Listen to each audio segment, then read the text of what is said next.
आज हम देखने वाले हैं डिफ्लेक्शन सिस्टम इन सीआरटी। अगर तुमने लास्ट वीडियो देखा होगा तो वहाँ पे मैंने सीआरटी का पूरा फंक्शन वर्किंग बोला है, हाउ इट वर्क्स, है ना।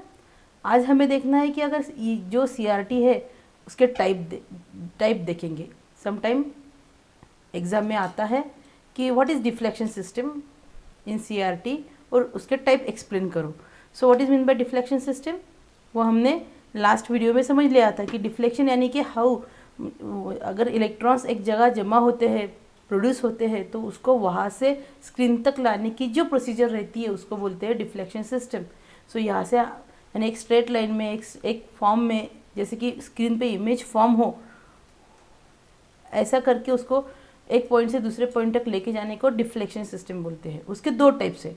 सो may be ask in the exam what are the types of deflection system in the CRT and otherwise explain electrostatic deflection system, और नेक्स्ट है हमारे पास मैग्नेटिक डिफ्लेक्शन सिस्टम। सो दोनों में से राइट करने के लिए और एनीवन एक्सप्लेन करने के लिए पूछा जा सकता है। ओके, सो उसके टाइप कितने हैं सीआरटी के डिफ्लेक्शन सिस्टम के? Electrostatic deflection system and magnetic deflection system. Okay,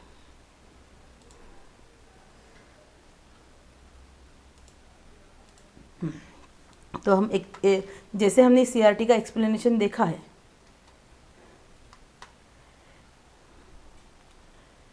वही same as that of electrostatic focusing का है।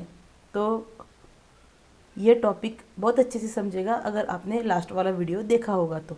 ओके, सो मैं यहाँ पे लिंक दे दूँगी, वहाँ पे आप देख सकोगे। ओके, तो इलेक्ट्रोस्टैटिक फोकसिंग यानी क्या होता है? देखो, ये हीटर है, हीटर में ये कैथोड रहता है, ये ऊपर वाला हीटर रहता है, वो हीट करता है कैथोड को, और बिकॉज ऑफ कैथोड हीटेड वो इलेक्ट्रॉन प्रोड्यूस करता है, और यहाँ पे बहुत सारे इलेक्ट्रॉन्स जमा होते हैं। हमारा काम क्या है कि इलेक्ट्रॉन्स को यहाँ पे जो प्रोड्यूस होने वाले इलेक्ट्रॉन्स है उनको सीधा स्ट्रेट फॉरवर्ड, ये जो स्क्रीन है, ये एक स्क्रीन है, यहाँ पे उसको स्ट्राइक करना। जैसे ही इलेक्ट्रॉन्स यहाँ से फास्ट मूविंग आएगा, वैसे ही वो स्ट्राइक करेगा स्क्रीन पे, और स्ट्राइक करने के बाद वो एक ब्राइट स्पॉट जनरेट करेगा, उससे हमें इमेज दिखती है। जैसे फॉर एग्जांपल अगर हमें कोई इमेज देखनी है, सपोज डॉग की इमेज देखनी है, तो यहाँ से बहुत सारे इलेक्ट्रॉन्स फास्टली मूव होके स्क्रीन पे ऐसे जगह पे कोलाइड होंगे जिससे वो ब्राइट वाली जो स्क्रीन पे ब्राइट होंगी, वो पोर्शन एक डॉग का इमेज हमें दिखाएगा। समझ में आया? तो देखो, अभी हमें क्या करना है, इलेक्ट्रोस्टैटिक फोर्सिंग भी वही है। यहाँ पे देखो, हमने पहले ही देखा था, ये प्री एक्सेलरेटिंग एनोड है और ये एक्सेलरेटिंग एनोड है। Okay, so in electrostatic forcing the electron beam passes through the positively charge anode that forms an electrostatic lens. ज़रा यहाँ पे देखो, यहाँ पे जो प्री एक्सेलरेटिंग एनोड है और यहाँ पे एक एक्सेलरेटिंग एनोड है, और बीच में फोकसिंग एनोड रहता है, ये हमने लास्ट वीडियो में देखा है। तो यहाँ पे क्या होता है कि ये प्री एक्सेलरेटिंग एनोड और ये एनोड क्यों रखते हैं हम यहाँ पे प्री एक्सेलरेटिंग एनोड है, फोकसिंग एनोड है, एक्सेलरेटिंग एनोड है। ये एनोड क्यों रखते हैं? Because anode is a positively charge, और यहाँ से जो इलेक्ट्रॉन्स जनरेट होने वाले हैं वो सारे निगेटिवली चार्ज होते हैं। So positive electrons attracted towards the anode, वो अट्रैक्ट करते हैं, यानी कि they are changing their place. तो ये प्लेस चेंज होती है, और हमारा काम ही यही है कि इलेक्ट्रॉन्स यहाँ पे जनरेट होगा तो वो मूवेबल होना चाहिए। और वो कैसे मूव होगा? If you are placing anode here, so electrons are attracted towards that anode, means ये यहाँ से यहाँ तक की पोजीशन उसको, ये डिस्टेंस उसको कवर करना पड़ेगा। अगर ये डिस्टेंस कवर करना पड़ेगा यानी कि उसका मोशन हो जाएगा, एक जगह से दूसरी जगह तक आएगा, और फोर्सिंग लगाएंगे, ऐसे ऐसे कर करके हम लास्ट में लाएंगे। तो यही कारण है कि we are applying the anode at one side and the electrons are the negatively charge. Because of this attraction, these electrons are be attracted. See, this pre-accelerating anode and accelerating anode having same potential as compared to the focusing anode. यहाँ का जो focusing anode रहता है ना, उसका whatever the voltage we are applying at this anode is very less as compared to both of the anodes. उसकी diagram में फिर से एक बार नेक्स्ट स्लाइड में दिखाती है। देखो सेम डायग्राम है। On the surface of the metal cylinder the electrons are bonded and reflected. यहाँ से जो इलेक्ट्रॉन्स बाहर आने वाले हैं वो इलेक्ट्रॉन्स हमें रिफ्लेक्ट करने, कैसे रिफ्लेक्ट करेंगे देखो ज़रा। The pre accelerating and accelerating anodes are connected to the same potential while the focusing anode is connected to the lower potential. So as there is a mismatch between the focusing anode and the pre-accelerating and accelerating anode, है ना, अगर we are placing suppose whatever the voltage here, same voltage will be applied, उससे कम यहाँ पे अगर voltage लगाते हैं तो यहाँ पे वोल्टेज मिसमैच होता है। यहाँ का जो वोल्टेज मिसमैच होता है तो उसका यूज़ हम करने वाले हैं। So there is a focusing anode at each end. यहाँ पर भी एक फोकसिंग, देखो ये पूरा का पूरा पार्ट है ना वो प्री एक्सेलरेटिंग एनोड का है, ये पूरा का पूरा जो पार्ट है वो एक्सेलरेटिंग एनोड का है, और ये बीच वाला जो पार्ट है वो फोकसिंग एनोड का है। So there is a gap between the anode pre accelerating and the focusing and the accelerating anodes. ये गैप के वजह से यहाँ पे हमें एक लेंस टाइप फॉर्मेट मिलता है, यहाँ पर भी लेंस टाइप फॉर्मेट मिलता है। Okay, so the equipotential surface therefore forms the biconcave lens. Bi यानी कि दो कॉन्केव लेंस तैयार होते हैं यहाँ पे। ओके, उसके बाद as the voltage is difference, as there is a medium is difference, because this one is a one part, second is this one is the next part, and because of this refractive index of the electrons refractive index of the electron lens changes, thus changes the focusing of the electron beam, है ना। उसकी focusing change कर सकते हैं हम, कहाँ पे भी रख सकते हैं। तो इन शॉर्ट यहाँ पे जो इलेक्ट्रॉन्स आने वाले हैं वो इलेक्ट्रॉन्स पहले एनोड से जाएंगे, they are attracted to us, that is why they are focusing to us. देखो जैसे हम इलेक्ट्रॉन्स को एनोड की तरफ खींचेंगे तो उसका ऐसा हो जाएगा कि इसका डायरेक्शन ऐसे होके यहाँ पे चला जाएगा वो, लेकिन ऐसा न हो इसीलिए हम नीचे वाली भी प्लेट एनोड की लगाते हैं सेम वोल्टेज वाली। तो बिकॉज ऑफ दिस अगर इसका वोल्टेज सेम रहेगा तो इलेक्ट्रॉन स्ट्रेट फॉरवर्ड जाएगा, अगर इसमें थोड़ा सा वोल्टेज कम ज़्यादा रहेगा तो with respect to this one हमें जिस डायरेक्शन में बीम इलेक्ट्रॉन्स को बीम क्यों बोलते हैं electrons beam, because more number of electrons are moving from one place to another place and that forms one straight line. So उस straight line को हम बीम बोलते हैं।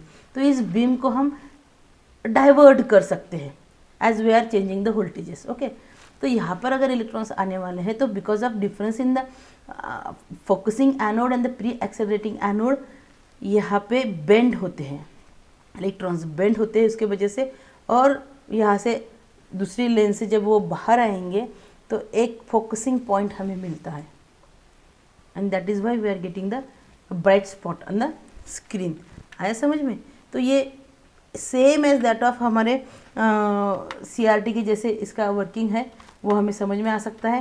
ओके, तो this type of CRT is mainly use in CRO and ECG monitoring machine.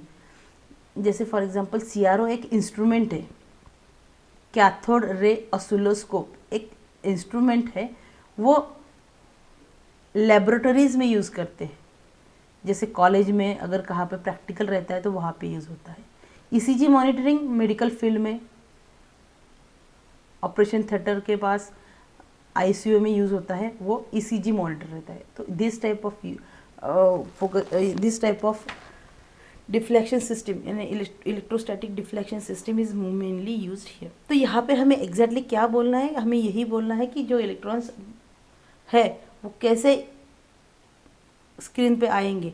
तो ये जो CRT का प्रोसीजर है वो सेम इलेक्ट्रोस्टैटिक का प्रोसीजर है। आया समझ में? विद द नोट्स ये मैंने आपको प्रोवाइड किया है, उसके बाद देखेंगे नेक्स्ट वन। अब दूसरा टाइप कौन सा बोला मैंने, एक है इलेक्ट्रोस्टैटिक फोकसिंग और दूसरी मैंने बोला है मैग्नेटिक डिफ्लेक्शन सिस्टम। अब ये मैग्नेटिक डिफ्लेक्शन सिस्टम क्या है, तो देखो in this system the electron beam is deflected using the external magnetic field. Magnetic field क्या होता है, देखो मैग्नेट है ना हमारे पास, हमने देखना है ना मैग्नेट लोह चुंबक, वो जो मैग्नेट रहता है ना, so when we are putting the two magnet near to each other they may attract to each other and they may repel to each other. तो कभी कभी वो अट्रैक्ट होते हैं, कभी कभी वो रिपेल होते हैं, depends upon which side is kept to opposite direction. अगर एस पोल होगा तो दे आर रिपेल करेंगे, एस पोल एन पोल रहेगा तो वो अट्रैक्ट करेंगे। जो वो मैग्नेट की जो कैरेक्टरिस्टिक्स है वो यहाँ पे यूज़ होती है। तो इसमें हमें कोई एनोड नहीं लगाना है, जैसे pre accelerating anode, focusing anode, accelerating anodes, यहाँ पे हम वो यूज़ नहीं करते। देखो यहाँ पे तो हीटर है, हीटर से इलेक्ट्रॉन्स हीट होने वाले हैं, और because of this electrons are to be generated, more number of electrons are generated and this electrons will be flow from one terminal to the screen terminal with the help of anode in the electrostatic focusing. लेकिन magnetic deflection system में क्या होता है, whatever the electrons are to be generated they are attracted towards the magnetic field. हम यहाँ पे coil, यह इसको बोलते हैं डिफ्लेक्शन कॉइल। ये डिफ्लेक्शन कॉइल की पेयर है, ये दूसरी डिफ्लेक्शन कॉइल है, डिफ्लेक्शन मैग्नेटिक डिफ्लेक्शन की कॉइल है। Okay, it is particularly use in the screen of large very dimension of the very large, for example TV, जिसकी ये बीच वाला डिस्टेंस बहुत ज़्यादा होता है, वहाँ पे मैग्नेटिक फील्ड मोस्टली यूज होती है। In the magnetic field two pairs deflection coil are fitted on the neck of the CRT। ये CRT है हमारी, इसके नेक पे दो डिफ्लेक्टिंग कॉइल्स, यहाँ पे एक पेयर है, ये देखो ये दो पेयर दिखती है और यहाँ पे दो पेयर दिखती है, तो वो दो पेयर यहाँ पे यूज़ किए जाते हैं। तो इन शॉर्ट हमें करना क्या है कि यहाँ से हम एक प्लेट फॉर्म करते हैं ऐसे, ओके, और ये जो दोनों पेयर रहते हैं ना, एक एक्स एक्सिस के लिए और ये दूसरा जो रहते हैं वो वाई एक्सिस के लिए। फॉर एग्जांपल यहाँ पे देखो, यहाँ पे एक प्लेट यहाँ से है और यहाँ से यहाँ तक मूव होगा, तो हम एक्स डायरेक्शन से मूव हो रहे हैं ना, हॉरिजॉन्टली मूव हो रहे हैं, तो ये हॉरिजॉन्टल प्लेट्स है, और इसका डिस्टेंस अगर ऐसे वाई में ऐसा है तो वो वर्टिकल है, बराबर ना, ये वर्टिकल डिस्टेंस है। तो दो पेयर, हम दो पेयर यूज़ करते हैं, एक पेयर ये एक्स एक्सिस और वाई एक्सिस के लिए। The pairing of the vertical deflection coil are connected in Y input ऑफ CRO and the pair of horizontal deflection coil is connected to the external signal at X input, है ना, मैंने बोला ना, जैसे ये एक्स इनपुट के लिए हम एक डिफ्लेक्शन कॉइल यूज़ करेंगे और ये इसके लिए एक पेयर यूज़ करेंगे, वो वाई डिफ्लेक्शन के लिए रहेगा। उन दोनों के बीच में हम वोल्टेज ऐसे अप्लाई करेंगे, यहाँ की जैसे देखो मैग्नेटिक फील्ड रहती है ना, तो वहाँ पे हम करंट प्रोवाइड करते हैं। Because of this magnetic field will be develop near to this CRT। अगर वो डेवलप का, अगर जितना ज़्यादा जैसे जितना ज़्यादा मैग्नेट लगाएंगे उतना ज़्यादा फोर्स ऑफ अट्रैक्शन, उतना ज़्यादा फोर्स ऑफ रिपल्शन रहेगा। छोटा सा मैग्नेट रखेंगे तो छोटा सा अट्रैक्शन, छोटा सा रिपल्शन रह सकता है। So depends upon that magnet. और जब हम सर्किट में ये लगाते हैं तो उससे हम करंट फ्लो करते हैं, and because of this magnetic field will be develop. और उसका जो फील्ड डेवलप होने वाला है वो डिपेंड्स करता है करंट पे, और उसकी करंट के अगर कम ज़्यादा कर लोगे तो मैग्नेटिक फील्ड की स्ट्रेंथ भी कम ज़्यादा होती है, and because of this the electrons beams can be move towards any one of the screen. ऐसा नहीं है कि हमें स्ट्रेट फॉरवर्ड होकर एक जगह ही इलेक्ट्रॉन्स लाना है, नहीं, हमें इमेज फॉर्म करनी है। अगर इमेज फॉर्म होनी है तो हमें स्क्रीन पर कहीं पर भी स्पॉट आना चाहिए, तो वो स्पॉट हम ऐसे ला सकते हैं। ओके, तो ये CRT में जब हम इलेक्ट्रोस्टैटिक डिफ्लेक्शन सिस्टम यूज़ नहीं करते हैं, उसमें कोई भी एनोड यूज़ नहीं करते हैं, तो दूसरी मेथड है कि हम मैग्नेटिक डिफ्लेक्शन सिस्टम यूज़ कर सकते हैं। इसमें मैग्नेटिक फील्ड जनरेट होती है उस बिकॉज ऑफ डिफ्लेक्शन कॉइल्स में। जो दो पेयर हम CRO के जो हमारी जो CRT रहती है उसके ऊपर लगाते हैं, एक एक्स एक्सिस के लिए वाई एक्सिस के लिए ऐसे दो पेयर लगाते हैं, and because of this it forms the magnetic field, और because of this magnetic field electrons will be attracted towards that field. दो फील्ड लगाई है, कितना दूर कैसे रखना है वो डिपेंड्स करेगा उन दोनों की पोजीशन पे, उन दोनों के डायरेक्ट फ्लो ऑफ करंट से, एंड बिकॉज ऑफ दिस यहाँ से जो इलेक्ट्रॉन्स फ्लो होने वाला है वो कहाँ पे स्ट्राइक करेगा, ये मैग्नेटिक फील्ड डिसाइड करेगा। सो ये जो CRO है, CRO यानी कि एक इंस्ट्रूमेंट रहता है, उसमें एक छोटा सा इंस्ट्रूमेंट CRT रहता है, उसके अंदर ये सारे सिस्टम्स प्रेजेंट रहते हैं। आया समझ में? सो ये है हमारा magnetic deflection system. Magnetic deflection system में याद इतना ही रखना है कि वहाँ पे कोई भी एनोड नहीं रहता है। Because of magnetic field the electrons whatever the electrons being generated, it will be generated with the help of coils and move towards the screen with the help of coils. Okay, इसका application तो easy है।